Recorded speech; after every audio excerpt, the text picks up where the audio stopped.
Okay, everyone, welcome once again on this lovely Tuesday to our Produce Spotlight class, which for the month of March, we are celebrating all things frozen because March is Frozen Foods Month. Woo! And if we go back here to this slide, you guys can see that today we are going to be focusing on frozen onions and peppers, and we're going to chat all about them in a bit. But something exciting to talk about, even more exciting than frozen foods, we're going to talk about here in a minute. I'm jumping ahead. I just wanted to capture this for you guys real quick in case you are new with us and you may have missed the last two sessions. Check them out. Like I said, on YouTube in the beginning of March, I made a frozen nice cream that I put in between Fosnuts for Fosnut Day. They were delish. And then last week, Charlotte made a vegan tortilla soup with frozen corn. Today, if you don't know what we're talking about, it's a surprise. It's what I said is really exciting, almost more exciting than frozen foods. So hang tight for that. Don't spoil it in chat if you know. And then next week, make sure you join again with Charlotte to talk about frozen cherries and make a chicken cherry salad sandwich. Okay. If you can't tell, Charlotte and I love Produce Spotlight. We always tend to take those classes. So we're happy that you guys have us for those Tuesdays. So why buy frozen foods? I know I keep saying there's something even more exciting than frozen foods, and then I forget that I have all these other frozen food slides that I want to show with you guys. So I'm jumping ahead of myself. Let's focus here for a minute on the frozen foods. If you were with me 2 weeks ago, you've already seen these slides, but I just wanted to review the benefits of buying frozen, why we celebrate it in the month of March, but like to practice it all year long. These three things, okay? Number one, they're affordable, okay? Especially for produce items that might not be in season. So for example, berries in the middle of winter are going to be a little bit more pricey because they're not in season. So let's buy them frozen, okay? Also from an affordability standpoint, I talk about this all the time. Plans change, schedules change. Maybe you bought something fresh and then you don't get around to using it. And that's realistic. It happens, okay?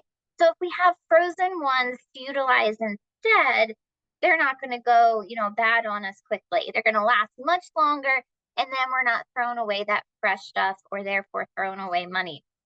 Next one there, convenient. Just have them in your freezer. We talk about pantry staples all the time. Freezer staples are just as important. So that way you can pull them out at any time. And we're going to get that nutrition quality as well. Of course, here we are, the dietitians. That's the big reason that we're promoting Produce Spotlight, but also frozen produce, because we're going to get some nutrients in there as well. Things are frozen at the peak of freshness. You're going to get the flavor. You're going to get the nutrients, all of that good stuff. So these are the three reasons that we want to buy frozen. Now, here's that exciting stuff that I keep trying to jump ahead to. If you've said it in chat, I apologize. I haven't had that pulled up. What is today? Does anybody know what National Food Holiday today is? You can put it in chat now if you know. Anybody? Anybody know? No, and don't Google it. You can't Google it. Nobody? Oh man, I'm disappointed in you guys. Come on, I thought you were up on the food holidays. No guesses even. Come on, folks. We have almost 500 people in class today. No one knows that today is, drum roll. That's a clap, not a drum. But what is today? Today is National Sloppy Joe Day. What? Why wouldn't we talk about that today?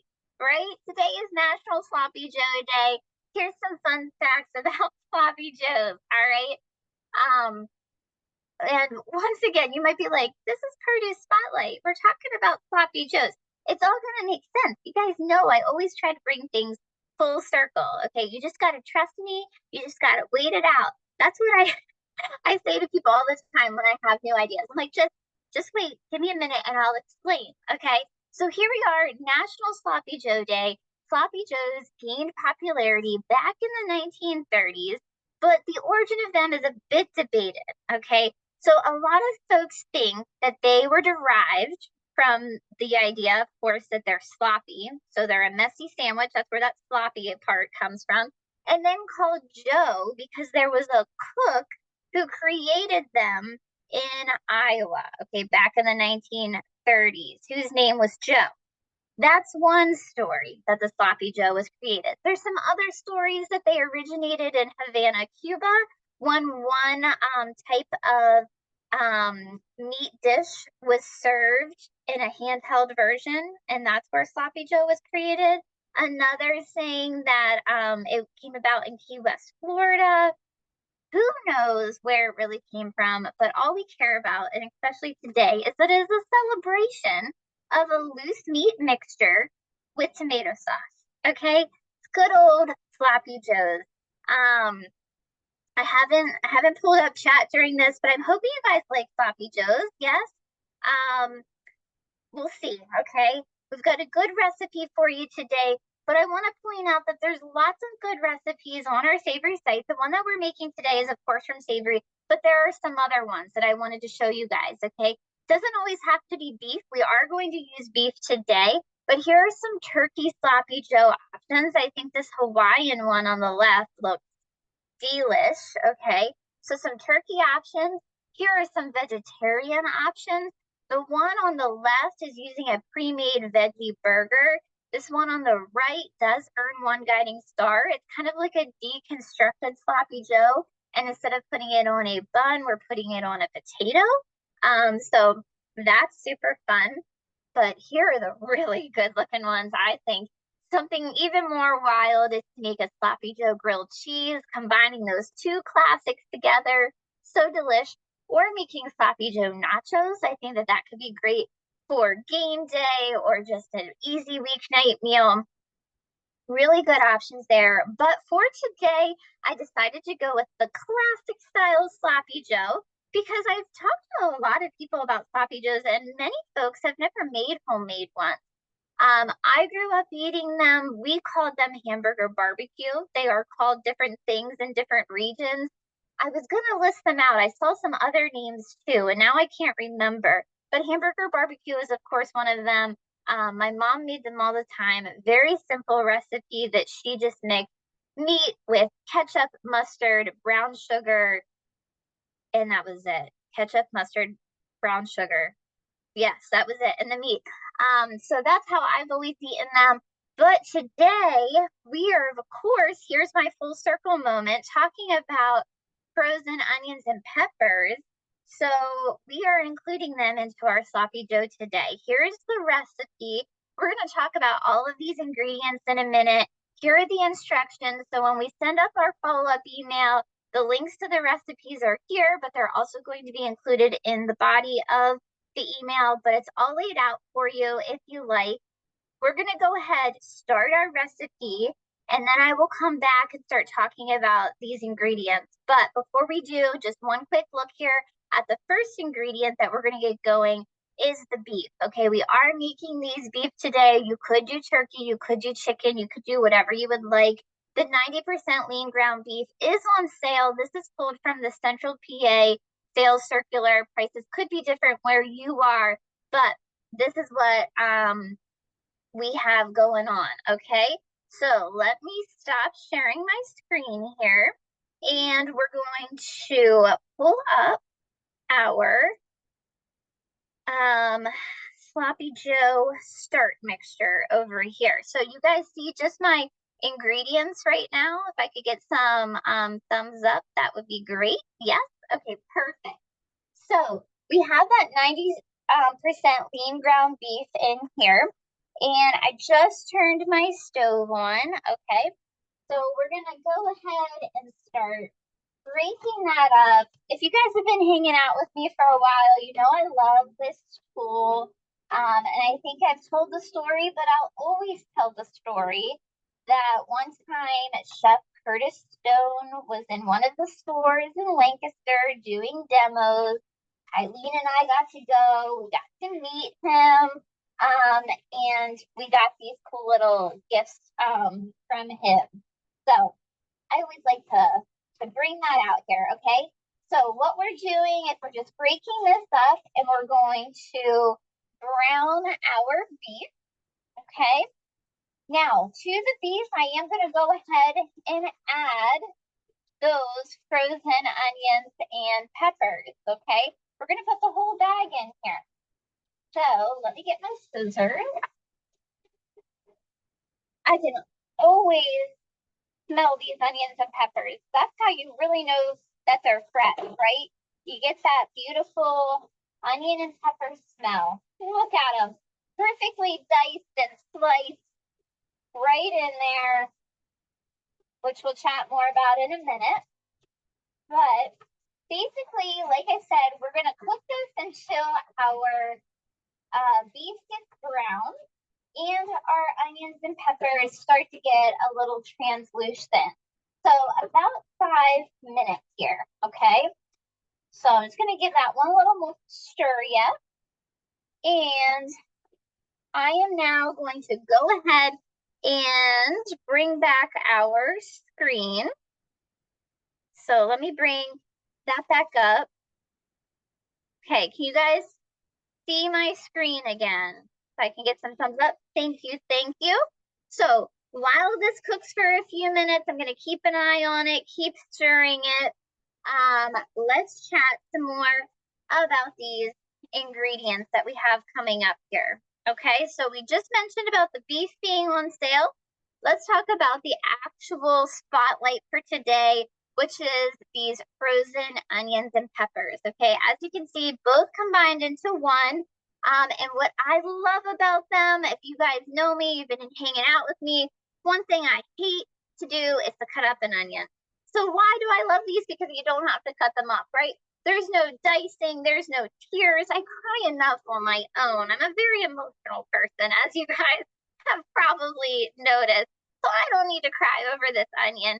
So I'm so glad that there's no dicing or any type of prep to these. It's all done for you. Now, why do we want to add them to a sloppy joe or really any type of recipe? Okay, a lot of recipes, whether it be a casserole or a soup or some type of meat dish, tacos, they call for this base of onions and peppers. Why is that? And the big reason is because it's going to add a depth of flavor, okay? Whether that be a little bit of savory, a little bit of sweet, and then also a little bit of spice, okay? You're going to pick up all of those notes from onions and peppers. Now, we're going with the green peppers, though, in these types of mixtures because it's going to be a little less sweet than something like a red, an orange, or a yellow pepper, okay? Those are going to be your sweeter bell peppers. Those are great for other types of recipes or to snack on. I'm just gonna mix my beef mixture here. But for something like a savory dish, we do tend to like to go more in the direction of a green pepper to maintain more of a savory than a big time sweet, okay? Also, they're gonna add some texture. And then of course, the nutrition benefits. As you can see here, 3 guiding stars because it is just onions and peppers, nothing added to it. Both are going to give us a great deal of vitamin C, especially those peppers, okay? Your bell peppers actually have more vitamin C than an orange, okay? We always think about oranges with vitamin C. They do, of course, have it, but bell peppers are going to have it too, and a bit more. So we're adding a bit of nutrition to our sloppy joes. As I said in the beginning, it does earn 1 guiding star this recipe today, so it's a little bit of a better for you option. So really great there. Okay, just giving our beef another stir. It's looking good here. Okay. All right, let's see. What do we got next on here? Now, maybe you're not a fan of onions. Maybe you're not a fan of peppers. You just like one or the other. We have them separately, right? So, or maybe one of your recipes just calls for chopped onions. Have these things on hand in your freezer. Now, we don't specifically have just a bag of chopped green onions. These are our mixed pepper strips, but still very useful, very versatile. Whether it be to put in a dish like this, you just chop them up a little bit more, a stir fry, thawing them out for a salad. Like there's no one to say that you have to cook frozen vegetables, right? Like we could thaw them out and use them in different ways. Jenna and I talked about last week, this is a cooking method, but also roasting frozen vegetables works just fine too. So lots of different ways that you could use these ingredients, especially if you don't like the combination of the two. I feel like that's pretty common. There's a lot of folks who are like, I only like onions or I only like peppers. I'm going to tell you guys, I'm one of those who I more so just like peppers. I'm not a big onion girl unless it's a red onion. I do really like red onion in fresh dishes like salsa, not only for the taste, but you guys know I'm all about presentation. And so I think that they add a nice little bit to that. Okay. So let's see here. Now, let's talk about what we're going to do after this is done cooking, which is very soon here, okay? We're going to be adding some tomato sauce, some ketchup, some Worcestershire sauce, and some garlic powder. So, in the way of the tomato sauce that we're going to be adding to it, we're going to be doing a no salt added tomato sauce. So, as you can see there, it's going to get the 3 guiding stars. I love our canned, no salt added products, okay, for lots of reasons, the convenience. But then once again, where we run into some problems with canned goods is that salt, that sodium that many of us are trying to minimize. So we're using the tomato sauce today, but I wanted to bring this up to show you guys all of the other wonderful no salt added tomato products that we have, whether it be a crushed tomato, stewed tomatoes, just diced tomatoes. I love the Italian diced tomatoes that are already seasoned with basil, garlic, and oregano. All of these, except maybe the stewed tomatoes, are ones that I have on hand in my pantry all the time. Nothing against stewed tomatoes, it's just not one that I use often. But I do know that a lot of folks tell me this in chat. Are you a stewed tomatoes and macaroni and cheese type person? I feel like that is an iconic dish for a lot of folks. Tell me about it in chat. Do we like stewed tomatoes with mac and cheese? Is that a thing for you? Let me pull up chat so I can see. No, yes. Some people think it's weird. Okay, when I worked in Carlisle at the hospital, we served stewed tomatoes and macaroni and cheese all the time. It was like a big thing. Apparently, it's not a big thing to everybody else. Which is fine because that wouldn't be my thing either. I knew a lot of kids growing up who like to put ketchup on their mac and cheese, which I feel like is kind of the same vibe. Not my vibe either. Oh, stewed tomatoes on meatloaf. There you go. Okay, so you guys are with me on this. It's not a big thing. All right. Okay. Well, needless to say, if you like the stewed tomatoes, we have them for you. Okay. Lots of good pantry items here. So in a minute, like I said, we're going to be adding a can of this tomato sauce to our sloppy Joe mixture. Next here, I want to show you the ketchup, okay? So the ketchup that we're using today is the Nature's Promise 50% less sodium, 50% less sugar. Okay, that's what the recipe calls for. Ketchup is one of those items that can be pretty high in both salt and sugar. So this is a really great way to avoid both if you are in that boat and looking for some better for you products. As you can see here, the sodium is 80 milligrams. To be considered low sodium, we have to be under 140, which this is, and then only 2 grams of added sugar. Now, I say this is what we're using today. I was in the ketchup aisle the other day buying this and I couldn't find it. And then I forgot about it and I picked up a different ketchup instead, which I'll show you in a minute when we go to add it. It is another no added sugar ketchup. But then I realized after I left that I had forgotten it. And where is it? It's in the natural and organic section. Okay, so this guy, it can sometimes in some stores be in the regular section. If you don't see it there, look in the natural and organic section. The one that I got, like I said, it's still our brand. It's no added sugar, but it is a bit higher in sodium than this one. Either one is a better option than most that are on the shelves that are going to be even higher in sodium. Okay, but I wanted to show you this one I have had this one before. I've bought it before, and just like I said, left the store without it the other day.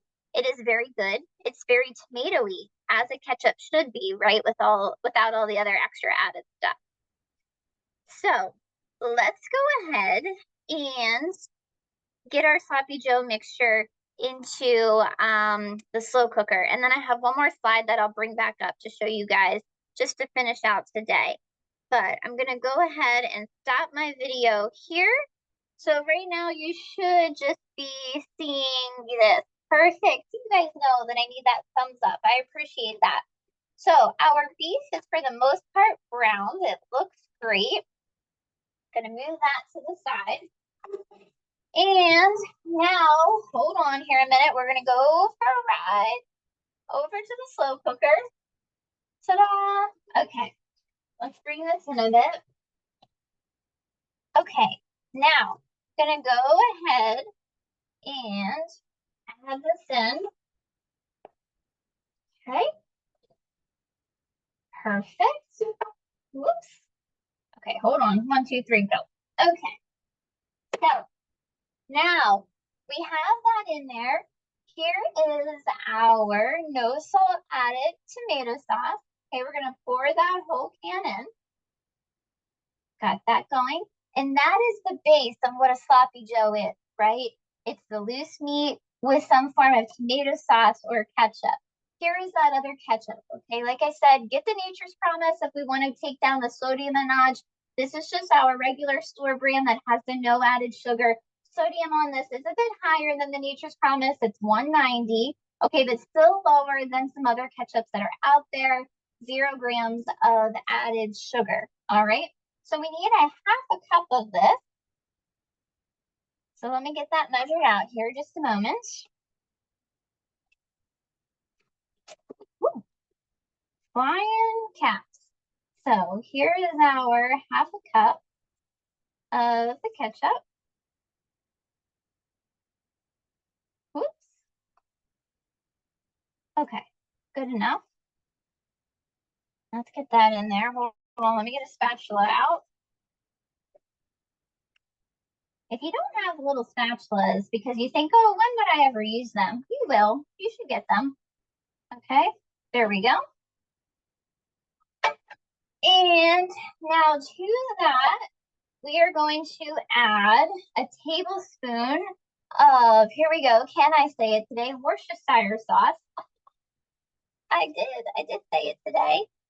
Yes, okay, a tablespoon. Here we go. And then we do a teaspoon of garlic powder. Okay? It's already smelling like sloppy Joe. Now, here we go. Half teaspoon of garlic powder in there. Here's the thing, guys. You technically could do all of this on the stovetop. I'd say let it simmer for about 15 minutes and be good to go. Okay, but the deal with doing it in the slow cooker like this is that it's going to give the opportunity for these flavors to really marry together, give a better depth of flavor rather than just simmering it on the stovetop. And then also it's a great way to like just have this cooking all day. So, you know, maybe you have plans, you want to make this for dinner. This is going to either go on high for 3 hours or on low for 6 hours. And then it is going to be good and ready to go. Okay, so that's it.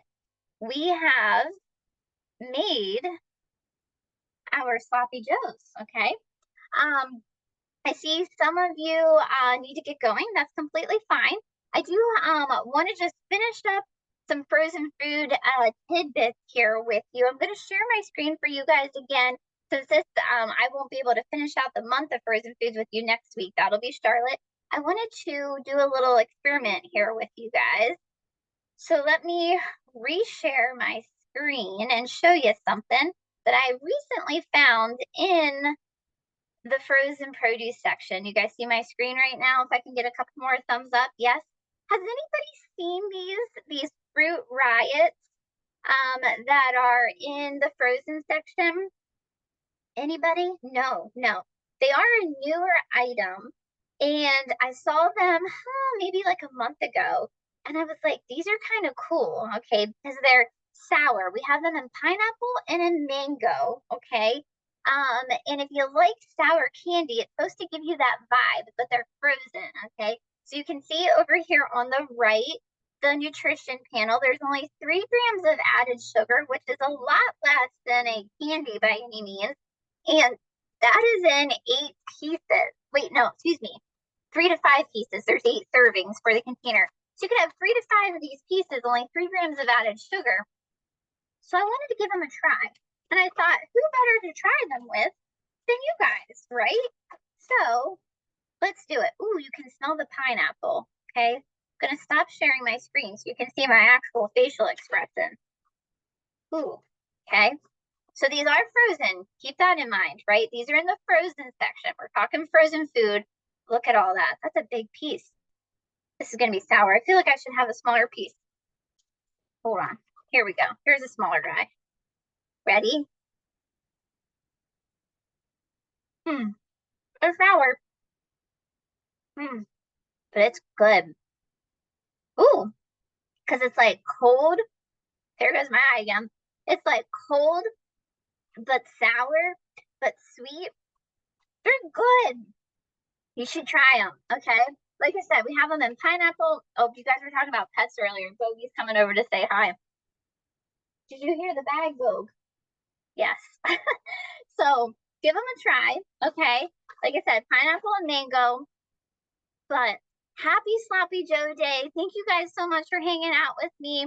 I appreciate everybody being along. I hope everybody has a great rest of your Tuesday. I will go ahead and stop the recording